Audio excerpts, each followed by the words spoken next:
করার সঙ্গে সঙ্গে দেখুন যেগুলো পাস করেছে সেগুলো গ্রিন হয়ে গেছে, যেগুলো ফেল করেছে সেগুলো রেড হয়ে গেছে। এইভাবে আমরা রেজাল্ট বার করতে পারি। ভিলেজ কম্পিউটার এডুকেশনে আপনাদেরকে স্বাগত। আজকে আমরা দেখব যে একটা রেজাল্ট কিভাবে তৈরি করতে হয় এবং রেজাল্টে কিভাবে কালার আসে। ধরুন এই ছাত্রগুলো আছে, ছাত্রগুলোর নাম্বার পেয়েছে এটা, এরপরে রেজাল্টে আমাদেরকে পাস এবং ফেল দেখাতে হবে। ধরুন 45-এর উপরে যারা পাবে তারা পাস, 45-এর নিচে যারা পাবে তারা ফেল। এখানে রেজাল্টটা বার করতে হবে, কিন্তু আমাদের এটাও বার করতে হবে যারা পাস করবে তাদের লেখাগুলো গ্রিন হবে আর যারা ফেল করবে তাদের লেখাগুলো রেড হবে। অতএব পাস ফেল যখন আমরা বার করব তখন আমরা যেন লেখাগুলোর মধ্যে পাসটা গ্রিন দেখতে পাই আর ফেলটা রেড দেখতে পাই। সেটা কিভাবে চলুন দেখা যাক।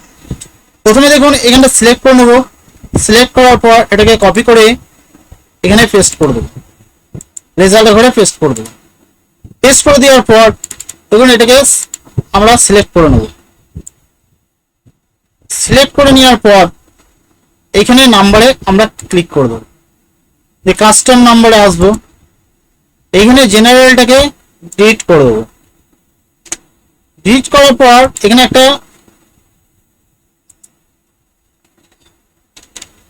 সূত্র আছে, সূত্রটা আমরা ব্যবহার করব। প্রথমে দেখুন এবং লিখবো রেড, বন্ধনী ক্লোজ করব।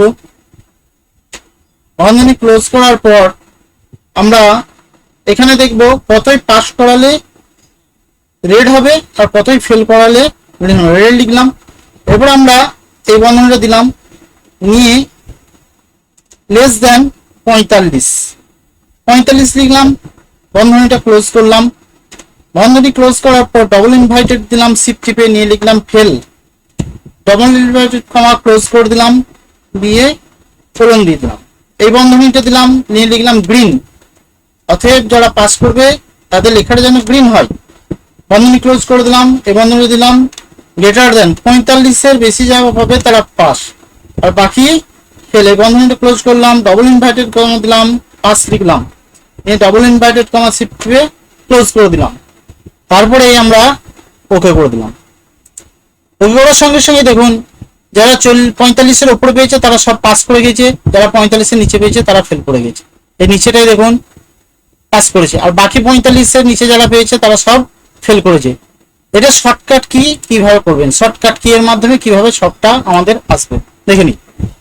প্রথমে এটাকে আমরা সিলেক্ট করব। দেখুন সিলেক্ট করে আমরা কপি করেছিলাম, নিয়ে এখানে পেস্ট করেছিলাম। প্রথমে আমরা এটাকে ফাঁকা জায়গাটাকে সিলেক্ট করে নেব, দিয়ে কিবোর্ডের কন্ট্রোল আর দাবাবো। তাহলেই দেখুন এটা এখানে আমাদের চলে আসলো। কন্ট্রোল আর দাবালে এখানে চলে আসবে।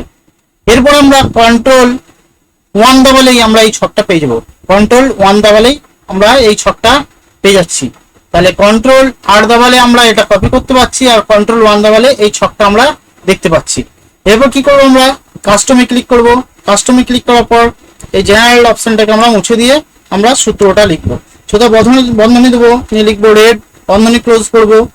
বন্ধনী ক্লোজ করার পর আমরা আবার বন্ধনী দেবো, নিয়ে লেস দেন 45 দিলাম। 45 দিয়ে বন্ধনীটাকে ক্লোজ করে দিলাম। শিফট টিপে ডবল ইনভাইটেড কমা দিলাম, নিয়ে লিখলাম ফেল। আবার শিফট টিপে ডবল ইনভাইটেড কমা ক্লোজ করে দিলাম, কোলন দিলাম, বন্ধনী দিলাম, নিয়ে লিখলাম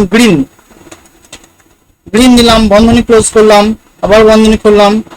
গ্রেটার দেন 45-এর বেশি পেলে পাস, না হলে ফেল। বন্ধনী ক্লোজ করলাম, ডবল ইনভাইটেড কমা দিলাম, পাস লিখলাম, ডবল ইনভাইটেড কমা ক্লোজ করে দিলাম।